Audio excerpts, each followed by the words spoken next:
Price the Lord. ஆண்டவரும் இரட்சகருமாய் இருக்கிற இயேசு கிறிஸ்துவின் நாமத்தினாலே தினம் ஒரு தீர்க்க தரிசனம் என்கிற தேவனுடைய வார்த்தைக்கு உங்களை வரவேற்கிறோம்.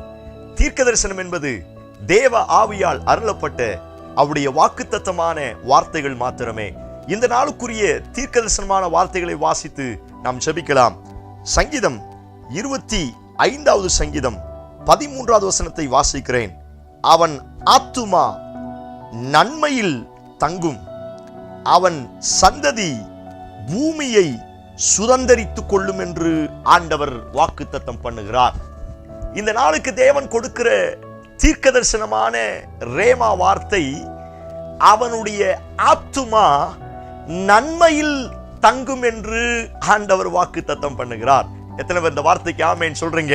இந்த ரேமா வார்த்தைக்கு ஆண்டவருக்கு நன்றி செலுத்துங்கள். உன் ஆத்துமாவை ஆண்டவர் நன்மையில் தங்க வைப்பேன் என்று ஆண்டவர் வாக்குத்தத்தம் பண்ணுகிறார். அநேக நேரத்தில் என் ஆத்துமாக்களுக்கு விரோதமாய், என் ஆத்துமாவுக்கு விரோதமாய் என்னுடைய அநேக பிரச்சனைகளையும் அநேக போராட்டங்களையும் சத்துரு கொண்டு வருகிறான். தாவீது சொல்லுகிறான், என் ஆத்துமாவே நீ ஏன் எனக்குள் கலங்குகிறாய், ஏன் எனக்குள் தியங்குகிறாய்? இந்த ரெண்டு வார்த்தையை நீங்கள் சரியாக கவனித்துக் கொள்ளுங்கள். சில பிரச்சனைகள் வரும் பொழுது என்னுடைய ஆத்துமாவை இந்த பிரச்சனைகள் கலக்குகிறது, கலங்க வைக்கிறது. என்னுடைய ஆத்துமாவை சில பிரச்சனைகள் தியங்க வைக்கிறது. எல்லா பிரச்சனைகளும் என் ஆத்துமாவுக்கு விரோதமாய் சத்துரு இன்றைக்கும் சில பிரச்சனைகளை புதிதாய் கொண்டு வந்து கொண்டிருக்கிறான். அநேக நேரத்தில் சொல்வது உண்டு, என் ஆத்துமாவுக்கு ஒரு இளைப்பாறுதல் கிடைக்காதா? என் ஆத்துமா ஒரு தீமையை மாத்திரமே பார்த்து கொண்டு இருக்கிறதே.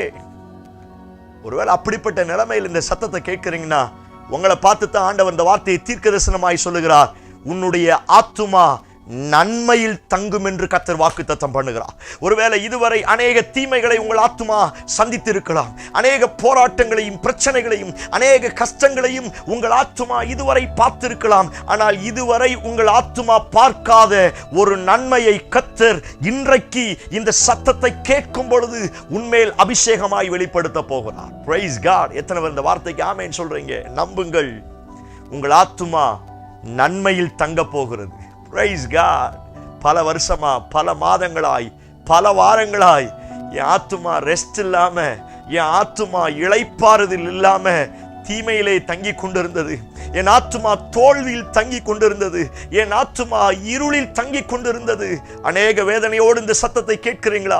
சபையே, இந்த வார்த்தை ஆண்டவர் உங்களுக்கு தான் தீர்க்க தரிசனமாய் சொல்லுகிறார். எந்த காரியத்தில் உன் ஆத்துமா இதுவரை இருளில் தங்கினதோ, எந்த காரியத்தை நினைத்து உன் ஆத்துமா அநேக தீமைகளையும் ஏமாற்றத்தையும் தோல்விகளையும் சந்தித்ததோ, ஆண்டவர் சொல்லுகிறார், அந்த ஆத்துமாவை நான் நன்மையினால் நிரப்புவேன். உன் ஆத்துமா நன்மையில் தங்கும் என்று கர்த்தர் வாக்குத்தத்தம் பண்ணுகிறார். ஓ பிரைஸ் காட். நீங்க நம்ப ஆரம்பிங்க. உங்கள் ஆத்துமாவுக்கு விரோதமாய் வருகிற அத்துணை தடைகளை கர்த்தர் மாற்றப் போகிறார். உன் ஆத்துமாவுக்கு விரோதமாய் வருகிற அத்துணை போராட்டங்களை ஆண்டவர் உன்னிடத்திலிருந்து தூரமாக்க போகிறார். உன் ஆத்துமாவை கர்த்தர் அழிவுக்கு விலக்கி பாதுகாக்க போகிறார். பைபிள்ல வாசிக்கிறோம், என் ஆத்துமாவுக்கு விரோதமாய் அநேக அழிவுகள் வந்து கொண்டு இருக்கிறது. நீங்கள் நம்ப ஆரம்பியுங்கள். இன்றைக்கு உங்கள் ஆத்துமா நன்மையிலே தங்க போகுது. Praise god. ஆமென். எத்தனை பேர் இந்த வார்த்தைக்கு ஆமென் சொல்றீங்க? எவ்வளவு ஒரு வித்தியாசமான வாக்குத்தத்தமான வார்த்தையை ஆண்டவர் கொடுக்கிறார். உங்க ஆத்துமா நன்மையில தான் இனி தங்கும். இனி தீமையை உங்க ஆத்துமா பார்க்காது. இனி தோல்வியில உங்க ஆத்துமா தங்காது. இனி கஷ்டத்திலையும் ஏமாற்றத்திலையும் புலம்பல்லையும் உங்க ஆத்துமா தங்காது. நீங்கள் நம்புங்கள், என் ஆத்துமா நன்மையில் தங்க போகிறது. என் குடும்பத்தின் ஆத்துமா நன்மையில் தங்க போகிறது. என் கணவன், என் பிள்ளைகள், என்னுடைய சகல உறவினருடைய ஆத்துமாவும் நன்மையில் தங்கும். யாருக்காய் கண்ணீர் வடிக்கிறீர்கள்? யாருக்காய் ஜெபித்துக் கொண்டிருக்கிறீர்கள்? அவங்களை பார்த்து இந்த வார்த்தையை பிடித்து ஜெபம் பண்ணுங்க. ஆண்டவரே, அவர்கள் ஆத்துமா நன்மையில் தங்குவதாக. ஒரு சிலர் பேரண்ட்ஸுக்காக கண்ணீர் வடிப்பாங்க, ஒரு சிலர் கூட பிறந்தவங்களுக்காக, ஒரு சிலர் கணவன் மனைவிக்காக அவங்க படுகிற வேதனையை பார்க்க முடியாதபடி அநேக நேரத்தில் கண்ணீர் விட்டு அழுவது உண்டு. ஒருவேளை அப்படிப்பட்டவர்களுக்கு நீங்கள் இப்படி ஜெபியுங்கள். ஆண்டவரே, அவருடைய ஆத்துமா நன்மையில் தங்கட்டும். ஆண்டவரே, போதாண்டவரே, அவர்கள் அனுபவித்த பாடுகள் போதும். அவர்கள் அனுபவித்த பிரச்சனைகள் போதும், அவர்கள் ஆத்துமா நன்மையில் தங்கட்டும். ஓ பிரைஸ் காட். அப்பா வாக்குத்தத்தம் பண்ணுகிறார், இதுவரை எப்படின்னு தெரியாது, இனி வருகிற நாட்களில் உங்கள் ஆத்துமா நன்மையில் தங்க போகிறது. ஓ பிரைஸ் காட், ஹல்லேலூயா. எத்தனை அந்த வார்த்தைக்கு ஆமென் சொல்றீங்க? இதுவரை தோல்வியை பார்த்த உங்கள் ஆத்துமா, இதுவரை நஷ்டத்தையும் ஏமாற்றத்தையும் அழிவையும் சொத்துரும் அநேக பாடுகளையும் பார்த்த உங்கள் ஆத்துமா இனி நன்மையில் இளைப்பாற போகிறது. நன்மையில் ஆண்டவர் தங்க வைக்க போகிறார். நம்புங்கள். பிரைஸ் காட், ஹல்லேலூயா. உங்கள் ஆத்துமா நன்மையில் தங்க போகிறது. அதுக்கு மேல உள்ள ஒரு வார்த்தை, அழகான வார்த்தை, சோத்ரம். அது யாருடைய ஆத்துமா அப்படின்னா, கர்த்தருக்கு பயப்படுகிற மனுஷனுடைய ஆத்துமா. எல்லாருடைய ஆத்துமாவும் நன்மையில் தங்க முடியாது. யார் கர்த்தருக்கு பயப்படுகிறார்களோ, யார் கர்த்தருக்கு பயந்து அவர்களுடைய வழிகளில் நடக்கிறார்களோ, அவர்களுடைய ஆத்துமா நன்மையில் தங்க ஆரம்பிக்கும். Praise God. ஆண்டவருக்கு பயப்படுங்கள். கர்த்தருக்கு பயப்படுதலே ஞானத்தின் ஆரம்பம் என்று வேதத்தில் வாசிக்க முடியும். கர்த்தருக்கு பயந்தவர்களை சூழ பாளையம் இறங்கி அவர் பாதுகாக்கிறார் என்று வேதத்தில் வாசிக்க முடியும். சபையே, தேவப்பிள்ளையே, அவருக்கு பயப்பட ஆரம்பியுங்கள். அவருக்கு நீங்கள் பயப்பட பயப்பட உங்கள் ஆத்துமா தீமையில் அல்ல நன்மையில் தங்கும் என்று கர்த்தர் வாக்குத்தத்தம் பண்ணுகிறார். எத்தனை பேர் உங்கள் ஆத்துமாவுக்கு விரோதமாய் எத்துணை காரியங்களை கொண்டு வந்தாலும், சபையே, உன் ஆத்துமாவை ஆண்டவர் நன்மையில் தங்க செய்ய போகிறார்.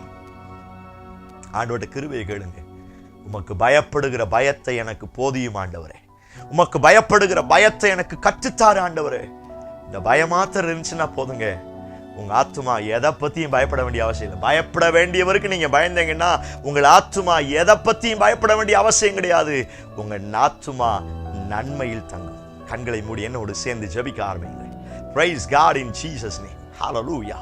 ஆண்டவரே, உடைய ஆத்துமா நன்மையில் தங்குவதாக. இதுவரையும் தீமையையும் இதுவரையும் ஏமாற்றத்தையும் கண்ணீரையுமே பார்த்த இவர்கள் ஆத்துமா இந்த நாட்களில் நன்மையில் தங்குவதாக என்று நான் ஜெபிக்கிறேன். இயேசுவின் நாமத்தினால அதிலே ஒரு அற்புதம் நடப்பதாக என்று நான் ஜெபிக்கிறேன். ஓ பிரைஸ் காட். ஜனங்களை கர்த்தர் ஆசீர்வதிங்க ஆண்டவரே.